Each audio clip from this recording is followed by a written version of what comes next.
All right. Good evening, LinkedIn. We're going to try this again. Was having some kind of problems here, but let's see if this lasts. Be right back after I find the video right here. We're going to talk about a great show tonight about tough conversations to have with your employees. I think you're going to enjoy it. If you're a new supervisor, it's great to watch. Be right back.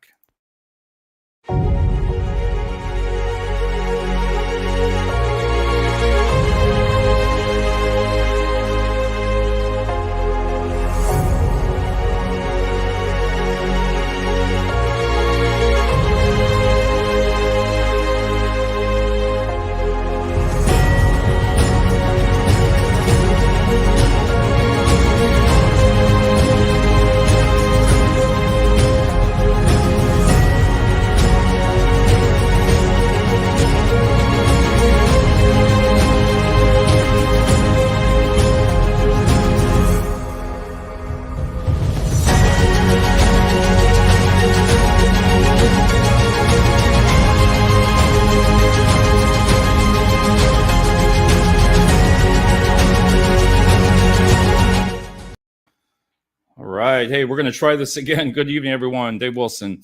Don't know what happened there. Russ, I see Russ is on tonight. How you doing, Russ? Russ is a great colleague to reach out to. I'm going to have him on my show also, and he's just one of many that are coming up within the next month. So thanks for watching tonight, Russ. I always appreciate, and you do some great shows.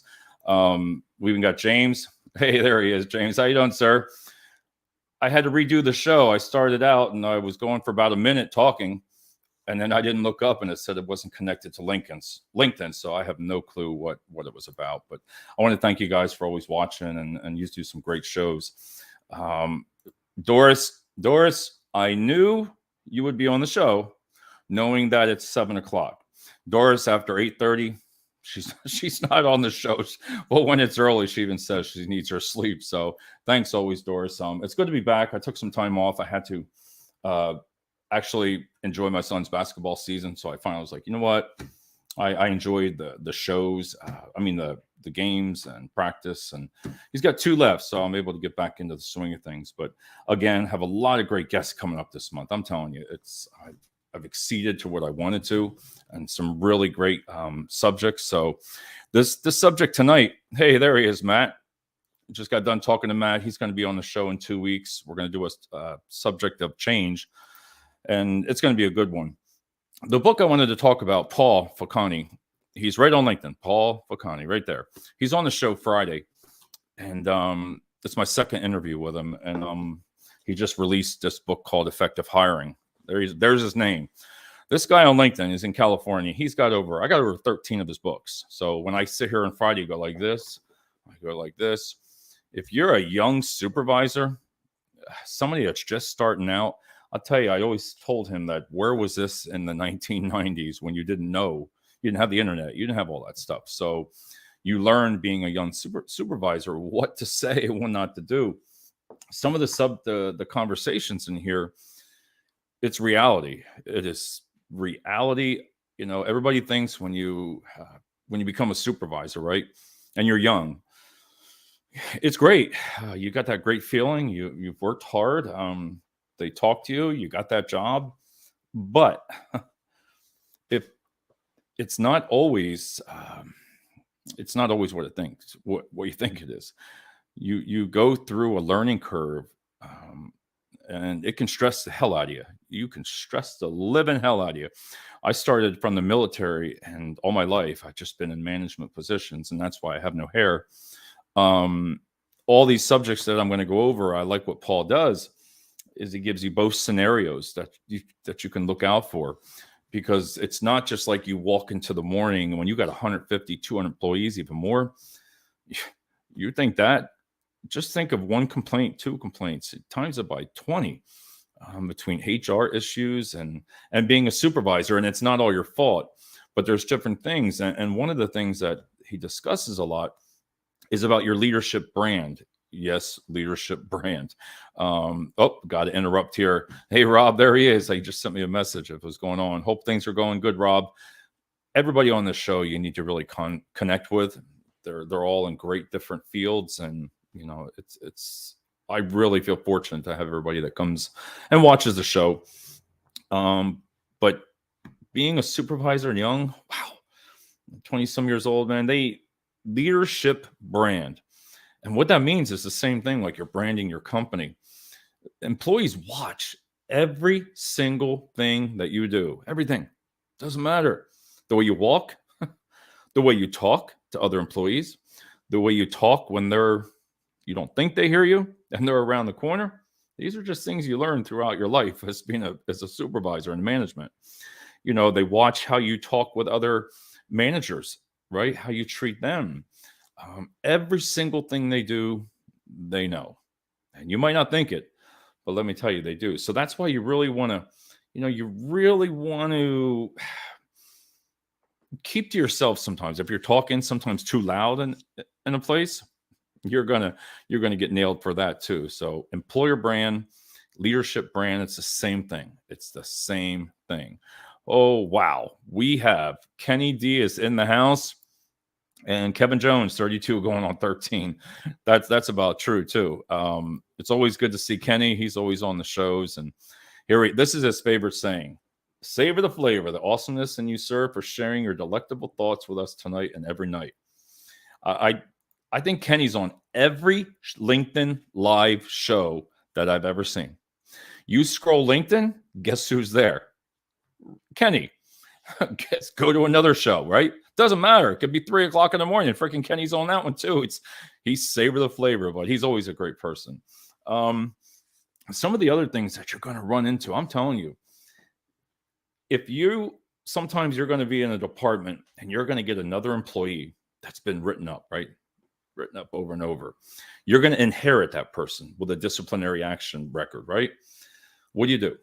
And I'm going to run down through some things of what would you do if you inherit an employee with disciplinary. So what happens is some departments take that person, they'll bid them off, say, get out, go over here, because they don't want to deal with it. Being a supervisor is not just taking the problem and swishing it down there. That's not the answer. You really have to learn to communicate with this person. So if you get somebody that has a disciplinary action, listen, you can do two different things. One, you could take that employee and try to turn them around, have a meeting with him or her, right? Be honest, say, listen, this is what we're up against. Set your standards with the person, right? And explain to them why. A lot of it is communication. Being a first line supervisor and manager is why. Tell them that, listen, I know you're coming across here with some really issues, but I'm here. I'll work with you. And this could be their last chance. They might be sending them down to you because they're afraid to confront the issue.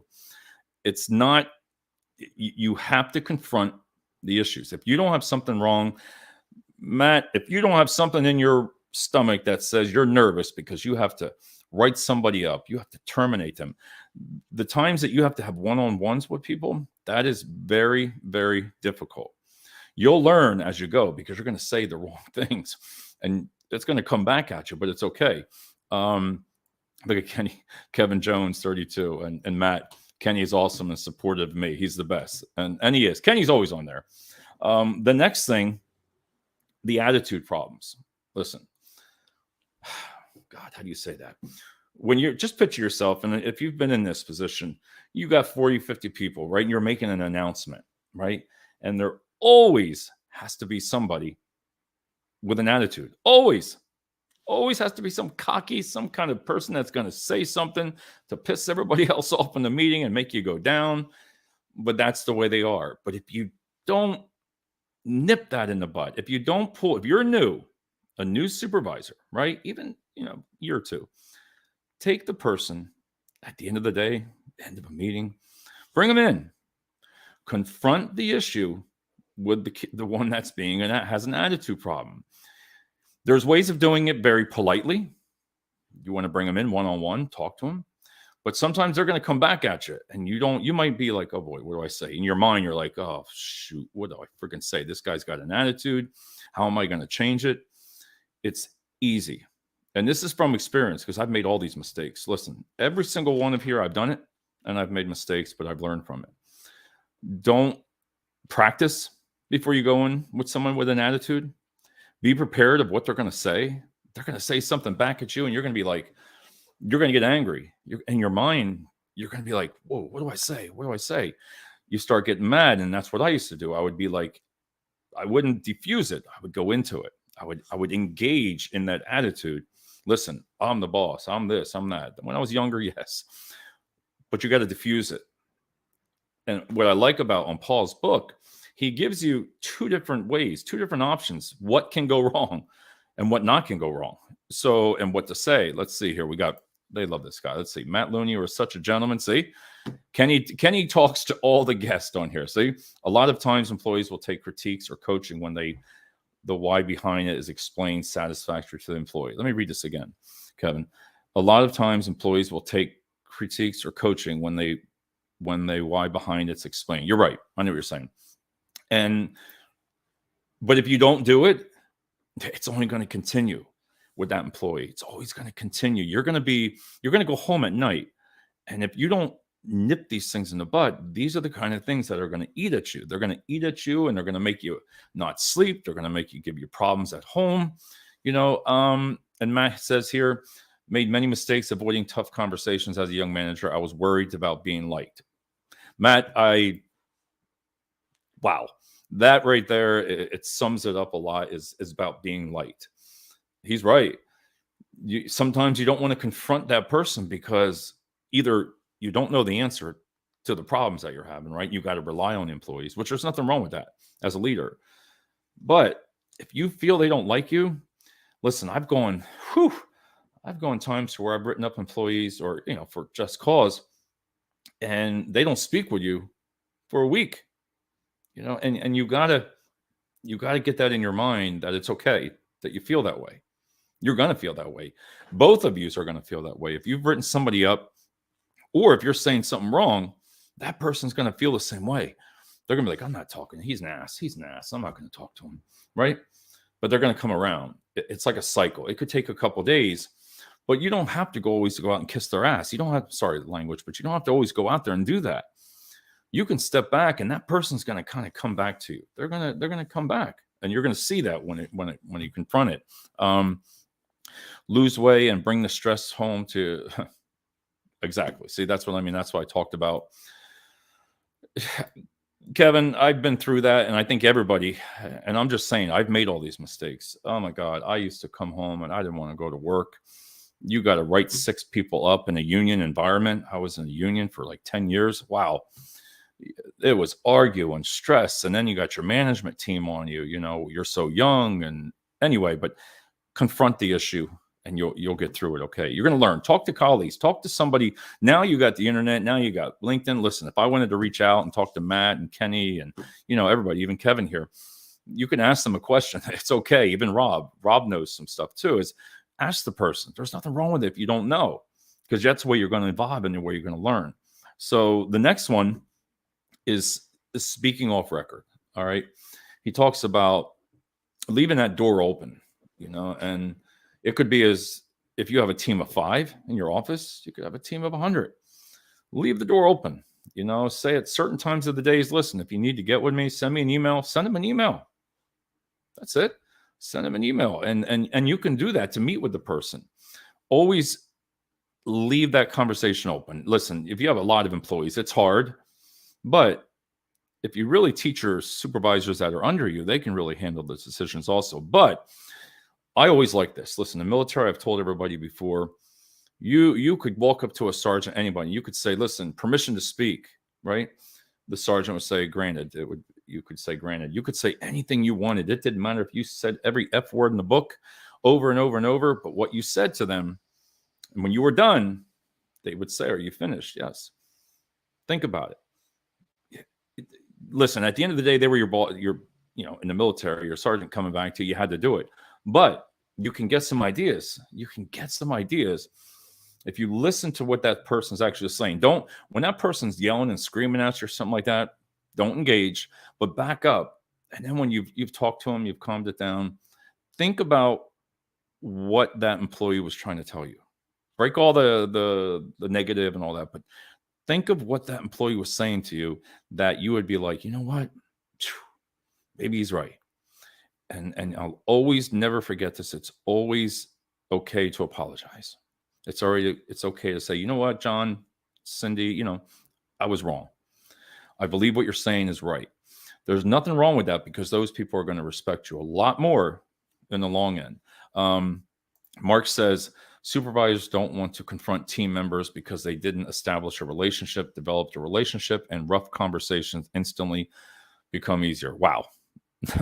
Mark, you're right on. You're right on there. Again, I'm going to read it for you. Look, supervisors don't want to confront team members because they didn't establish a relationship, developed a relationship, and rough conversations instantly become easier.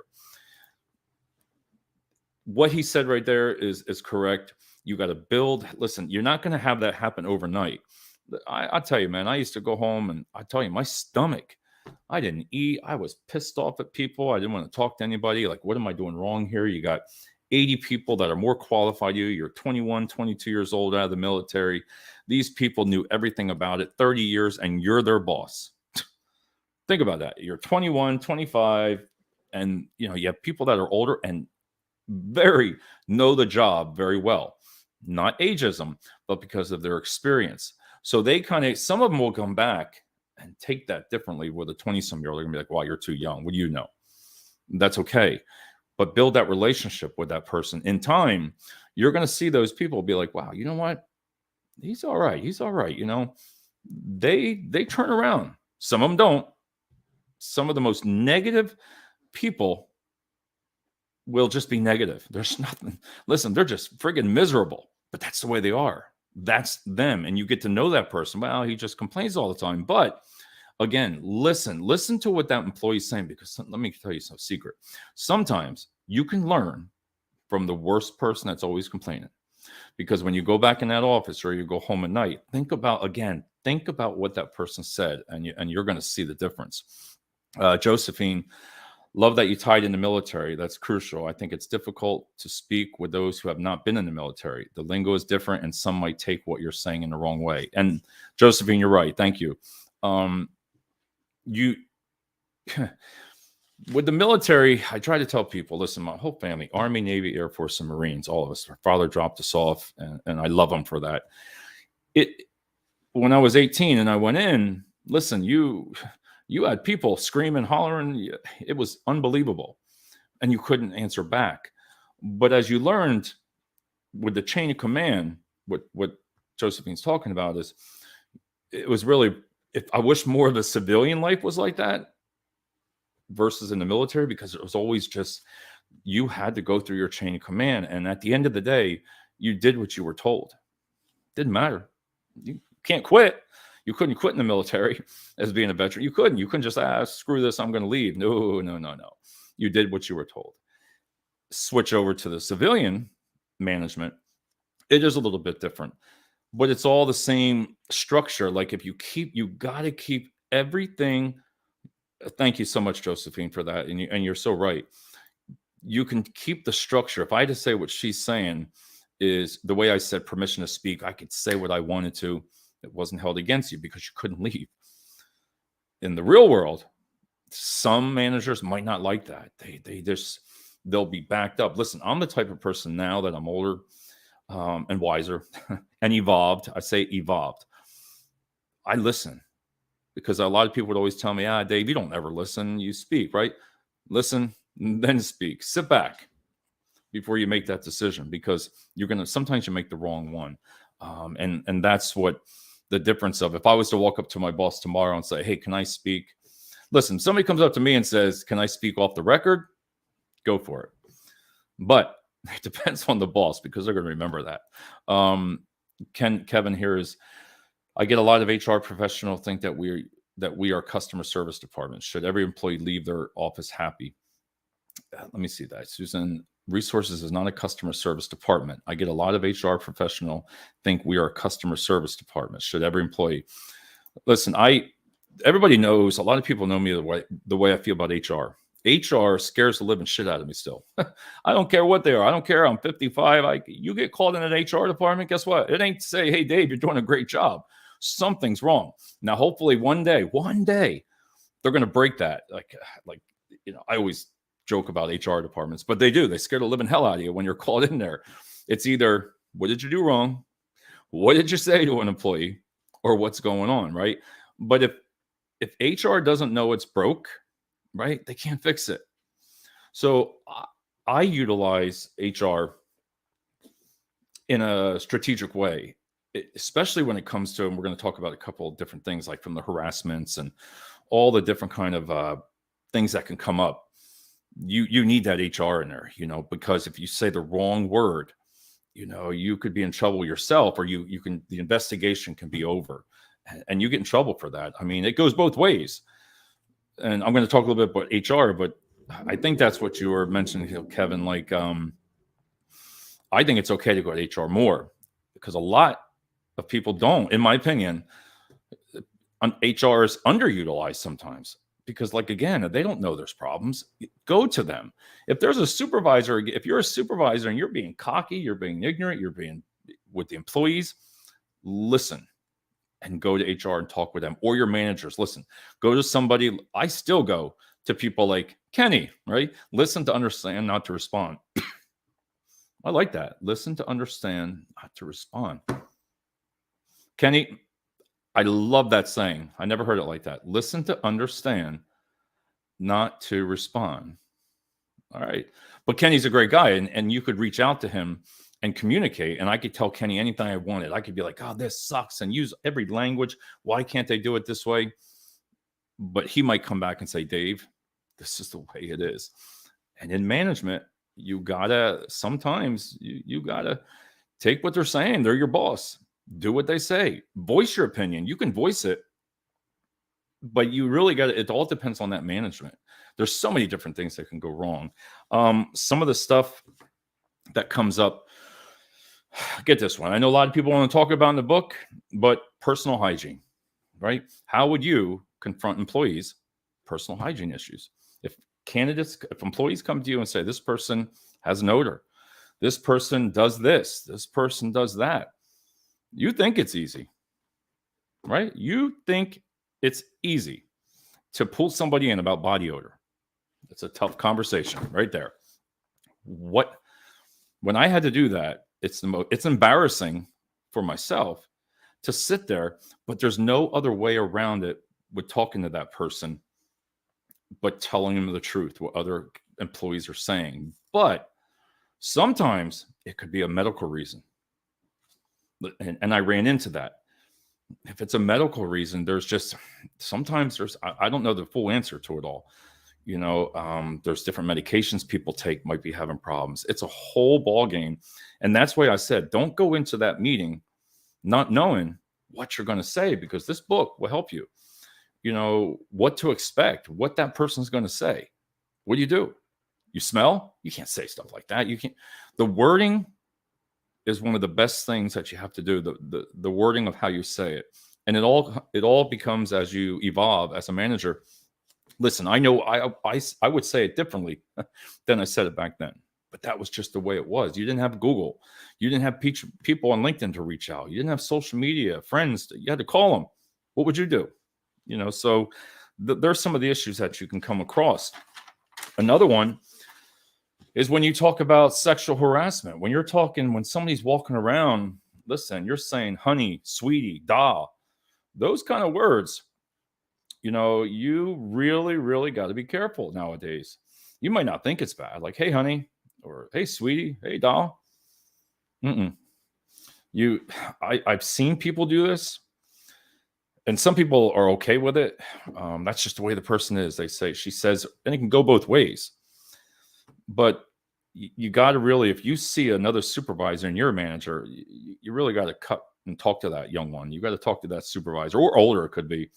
Say, listen, you need to cut it out. You cannot say these kind of things in today's world. They can take it the wrong way, and it's not right. So it makes them feel bad. So you need to cut off on that stuff if you see somebody. Or living situations, EAP might be helpful. Exactly, Kevin. And he's right on that. Reach out to somebody and talk to them, and ask advice. Ask. If I would have known, I didn't have anybody to ask but my brother or another manager, and all we did was complain a lot. We didn't come up with solutions. We complained about it, but we didn't do anything. It was a union environment, and that was just one of my starting out strongholds on that. Another thing is lack of quality, detail, and efficiency. When you got to write somebody up for quality, detail, efficiency, they're not making it. Listen, in my opinion, if you've done everything you can do for an employee, a lot of people will complain when they start out is, oh, that person's no good. They don't know what they're talking about. We should do it my way or this way. You're going to fail. You're going to fall flat on your face when you start out as a supervisor thinking that you know it all, because you don't. You might know the job. You could be a great at the job. You know manufacturing or anything I've done, you can be great at it. But I learned it takes to be a leader to speak to people with respect, communication. And if you've done every single thing you can do before you terminate and you're going to write somebody up, that's on you. Some people, oh, well, let's just fire this person. Let's just get rid of them. You'll start out. You might love those words. Oh, let's just fire them. If you're saying that and you're a young supervisor and you're in meetings, let's just fire them. Why? Why do you want, unless you've done everything you can, you need to work. Sit down. If you notice, if you ever would just sit down with that employee, right? When's the last time that you pulled in, being a young supervisor, pulled them into a meeting and sitting down and having a great conversation like we're having right now? That can change the whole dynamics. And if you set them up to win, then or succeed, you're giving them steps to do it. They call it a PIP. If you do it right, you can really turn somebody around. Because if they got 10 years, I've seen it to where I was blown away. You got somebody with 10, 15 years, and in a meeting, you're going to sit there and say, oh, let's just fire him. Let's just fire him. Get the hell out of here. You just can't do that. If you don't have documentation, if you're pulling somebody in the office to write them up or let them go, and you have not had let's just say verbal, written, final, gone, right? Let's just use that scenario. You can't just skip somebody from 1 to 4 unless it's something, I know I'm going to get messages on this. If it's something serious, yes. But if it's not, if you just know that you want to build that employee, you want that employee to be better than you. A lot of people, listen, I want somebody on my team that's greater than me. I want them to be better than me because I want to be able to go after and go for them to ask advice. What would we do as a team? What do we do? You're going to have that smart ass. That smart ass is always going to be there. You're going to have that other negative one that doesn't like the job. Tell them, I always just tell people, I get sick of it when they whine and cry, just get the hell out. You don't like the job, get out. It's a lot easier than bringing down the whole team. I get frustrated with that. But they're the kind of things that you want to do. Help that person. Kevin says, I always ask for documentation. And of course, he doesn't exist. So, of course, how can you move forward with determination, poor performance if you have not kept? Kevin, that is the number one reasons why people don't want to get rid of somebody. It's common sense because they haven't been trained. I've been there. I've made those mistakes. I haven't had that documentation. I should have written that person up. I should have had them in here for the written review. I should have had them in here for the final. And I should have turned it over to HR to do the terminations. But sometimes you get nervous when you're young. You don't know how to confront somebody with this. It's very hard. You'd rather look the other way, but it's going to catch up to you. It builds up, and employees watch other employees until it finally happens. The greatest part about it is you're going to feel great afterwards. But if you did nothing for it, if you did nothing to write that person up and give them the opportunity to turn it around, because if you got somebody with even 5 years, never been written up, and you're going to terminate that person for bad performance, get that. That's friggin' wrong. You need to sit with that employee and you need to find out what's going on. What can we do to help you? What can I do to help you do your job to make it better? Because you're going to turn that tables around. Let that person talk. Put it back on them. Eventually, if the person, now there are people that need to be terminated. That's just the way it is. They're not doing their job. They don't care. They want to get terminated. But if you put enough pressure on somebody professionally, and you've had meetings with them saying, listen, I've done everything for you, but you're not meeting me, then you can let the person go. But they're the kind of things that you really, really need to learn. And as you evolve, But when I hear somebody that's got 10 years and you've just fired them for one stupid thing, just because 3 or 4 people don't like them or the person, right? Like her, right? And you're going to get rid of the person for what? For what? That's what companies need to watch out for and get the documentation. They're not doing a job. Talk with them. Find out why. Maybe it's something that you, as the company, can change. Maybe it's something you didn't think about. Like, wow, maybe I'm wrong. Let's look at that. Let me talk to my managers, right? And then talk to your HR department. Bring the person in there. Let the person have a meeting with the HR department. Maybe there's something going on they don't want to tell you. But these are the kind of things, you can tell I get worked up on this stuff, but these are the kind of things, the hardest things about being a supervisor and management is dealing with the people, whether to write them up, terminate them, get rid of them, train, behave. I call it a behavior modification. Behavior modification. You can change the behavior. If you can't, then it's not meant. A lot of the things, sometimes you're going to run into people, listen, that safety rules, right? Safety rules. Listen, safety is the most important thing in my eyes, wherever you go. It doesn't matter. Everything else can go right out that door. Safety is number one, because you know, managers through all my years would always say, we want you to come in and leave the same way. It's not fun. You want to make sure, listen, if somebody's doing an unsafe act and you could get hurt, that person, there's no exceptions. As long as you've documented it very well in your training, that if this type of injuries are done, if something happens and it's your fault, like you're taking a forklift and you're trying to lift up a bay door and you knock it out and you hurt somebody, listen, you're terminated. You're done. Nobody can come back at that, especially if you've hurt somebody, or that person's going around safety. If you're walking around as a young supervisor, right, and if you're looking down there and you see somebody doing something unsafe and you look that other way, you just turn your head because you don't want to confront, that's on you. That's on you. And your team's going to see that. They're going to be like, whoa, I can't believe they didn't even say something like doing that. They're talking like cell phones. The cell phones is one of the biggest things in some of the warehouses and some of the job different functions. You're on that cell phone all the time. This is people at work all day, right? Walking around on their cell phones. Go ahead, keep it up. Allow it. You allow it, and somebody gets hurt. That's on you. There's nothing wrong with going up and say to somebody, "Hey, listen, we have a cell phone policy on the floor here. Please, if you need to use a cell phone, go over." I always told the candidates when I was listen, or employees, if you need to use a phone, just tell me or tell a supervisor, right? Walk off, go have your conversations. But if you're on there all day long and you're doing your job and you're not confronting it, and then when you try to confront somebody that is doing a lot of it, they're going to call you right out of that meeting. They're going to say, well, Dave, you don't say nothing to this person, right? And they're the kind of things that are going to bite you in the ass. They're going to come back at you. And I've had it happen through my career. I've had it. Listen, I am no angel when I'm saying this. All these things, I've been through it. And I've learned and how I would react to it nowadays. If you're walking up to somebody, you see somebody on a forklift with a cell phone, for God's sake, get him the hell out of there, hurt. That needs no, you're driving a forklift and with a cell phone on. Seriously, you're out, man. Anybody in their right mind that turn their head and see that, they ought to be fired. The manager should be fired. But enough on that one.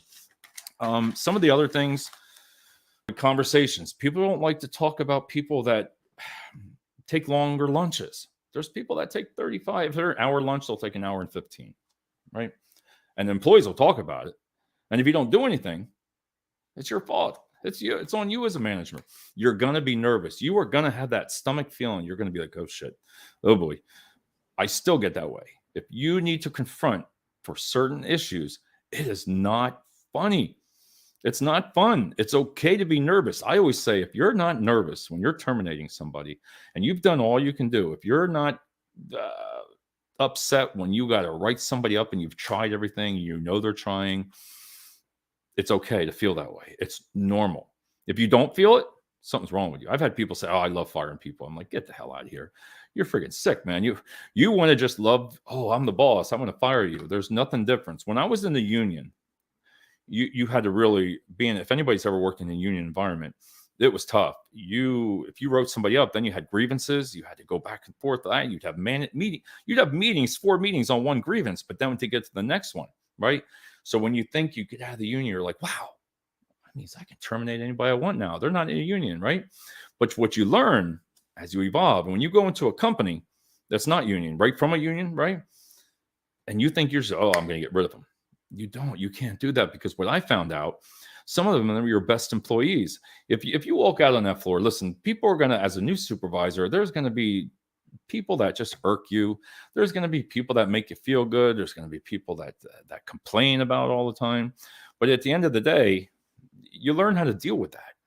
You don't want to fire good employees just because you feel like it. Like, oh yeah, I don't have to. He talked bad about me, and you're gone. Doesn't work that way. So there's some of the things in the book that I really like. A couple more things. The same thing: foul language, the cussing, the email abuse they talk about. Listen, the same thing. If they're on the internet, everything you look on your computer at work, your company computer, it's logged. They can look back. They can look back and see what you're typing on there. If you're on social media all the time, if you're supposed to be doing work and the other employees see you, turn the other head because you're in the office. You're not saying something to say Cindy over here. But yet when Bob goes on and you see something on Facebook, hey, Bob, what are you doing? You can't be on Facebook all day long. Well, you didn't say something to her. You know what I mean? They're the kind of things. Don't turn your head. Confront it calmly. But just tell the people, listen, in your meetings, in the morning meetings, sit there, listen. I know everybody likes to use your cell phone, but we got to stop. We got to slow back down on it. Even myself, there's certain times that you want to be on it, but when you're on there just texting somebody all day long, it's on you. If you allow it, hey, that's on you.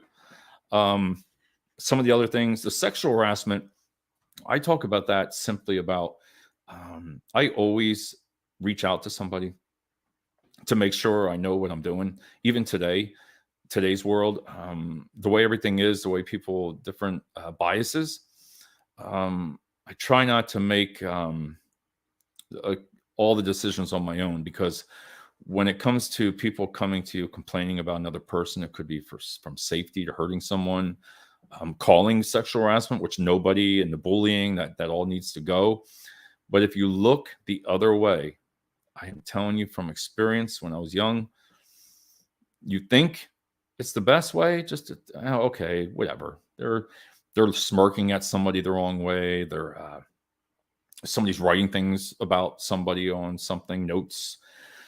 There's things about just from people just not liking each other. They don't like each other. Kevin says excessive bath. Kevin, that's on here. That's funny. That's true. And I think, Kevin, I think a lot of people, that's your way around looking at a cell phone all the time or going in. That's another one. And that's a hard thing to confront. But in all seriousness, Kevin, you got to remember too, is if you had to confront that issue, what would you do? What would you do? It's hard to sit there and pull somebody and say, listen, I've noticed you've been going to the bathroom a lot. You think it's that easy to say? You need to talk to somebody, either in HR or somebody, how to word it. The wording is, because maybe they got something wrong with them. And that's the thing. You don't know why they're going to the bathroom all the time. They could have something medically wrong, but you don't know about it. So if you avoid it all the time, and you avoid it and you avoid it and you avoid it, guess what? They're all watching you. All your employees are watching what you're doing. So if you're allowing that, they're going to do it. So they're the kind of things there. Matt, let's see. You have to be fair across the board. That's why attendance policy can be fought. Right there, attendance, and leave that up a second. Matt, I love that. That is another one of the hardest.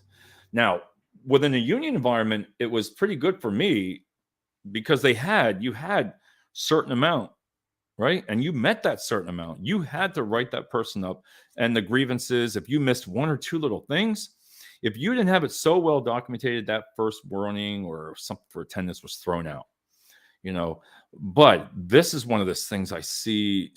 Oh God, why don't you write them up or put them in a procedure? If it's let's just assume verbal, written, final termination.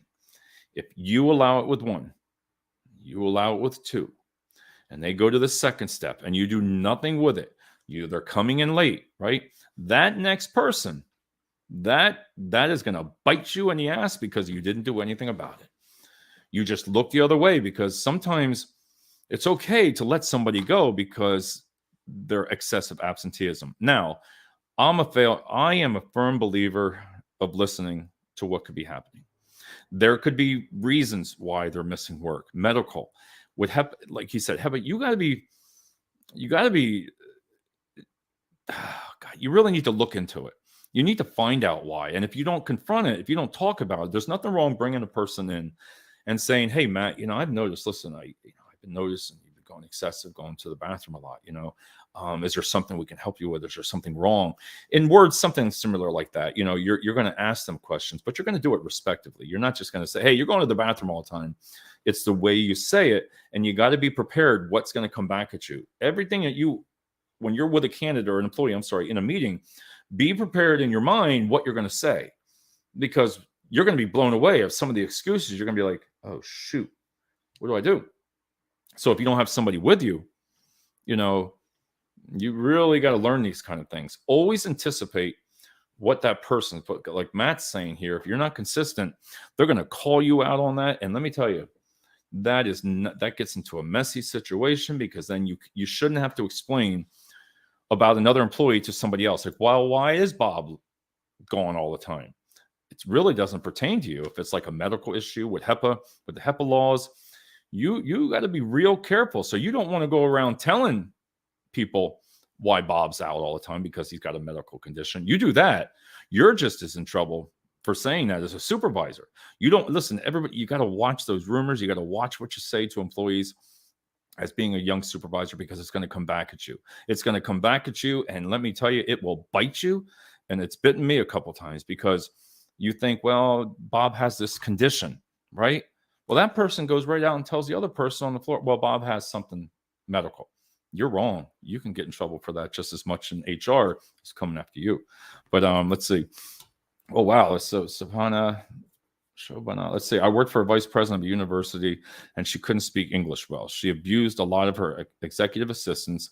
Nobody lasted more than 3 weeks. Some left after their first day. The old employees hid all the training materials for the new assistant.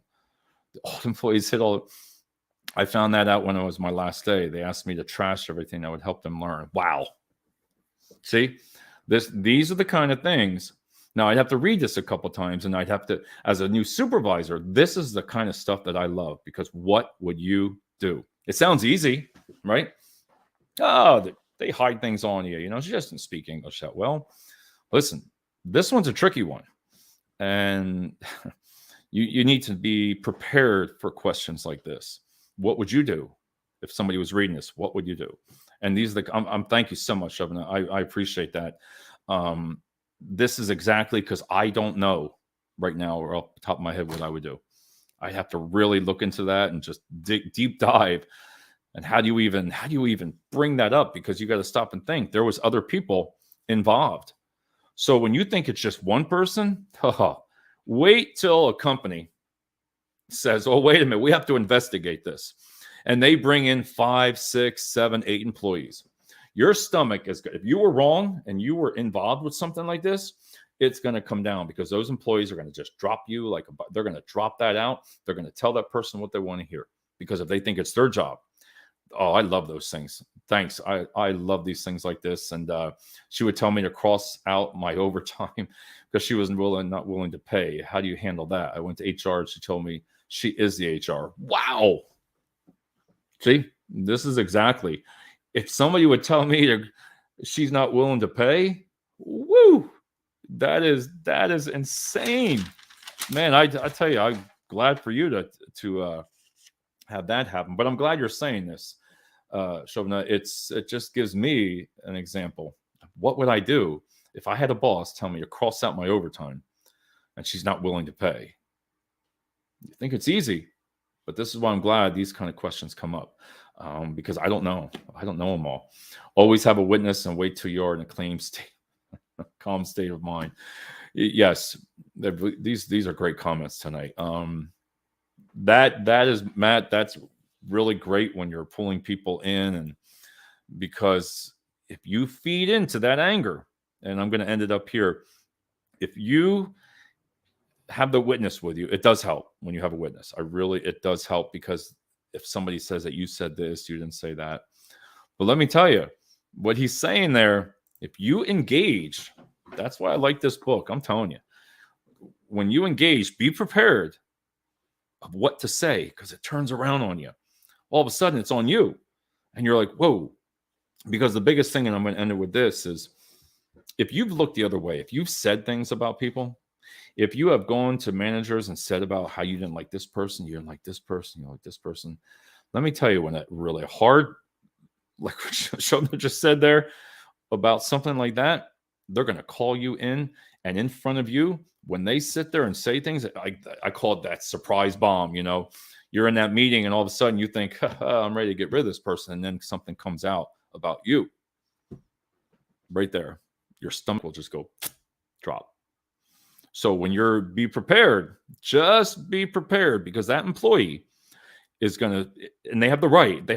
That's why I believe if there's something else behind the scenes and you knew about it and didn't do anything about it, I'm telling you, you're going to just be, that is going to literally just make you fail. Let's just say it that way. So I want to thank everybody tonight.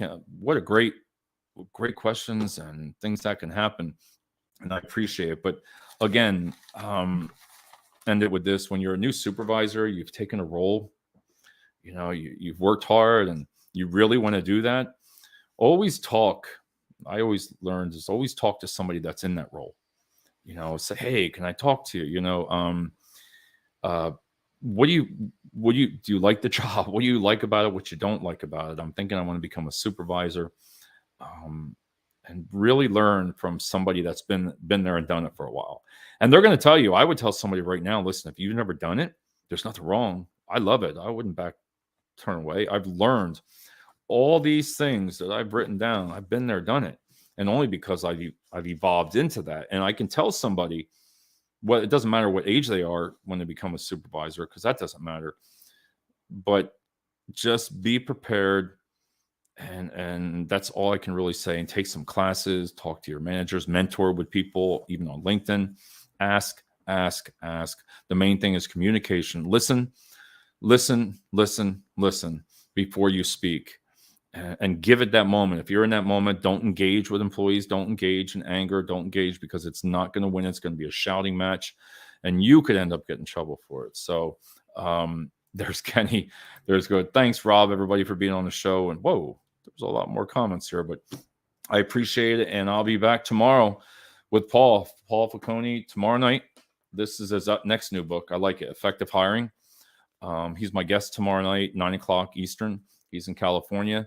And let me tell you, go on LinkedIn and look him up, connect with him. You're going to see 12 to 15 books. And I get these things. I can't stop reading them, because it's $12 or something like this was. The other one was like $19, and I have them all. I'm going to show them tomorrow night. But you can really learn from these books that he writes. So on that note, I want to thank everybody, and I will be back. Talk to you soon.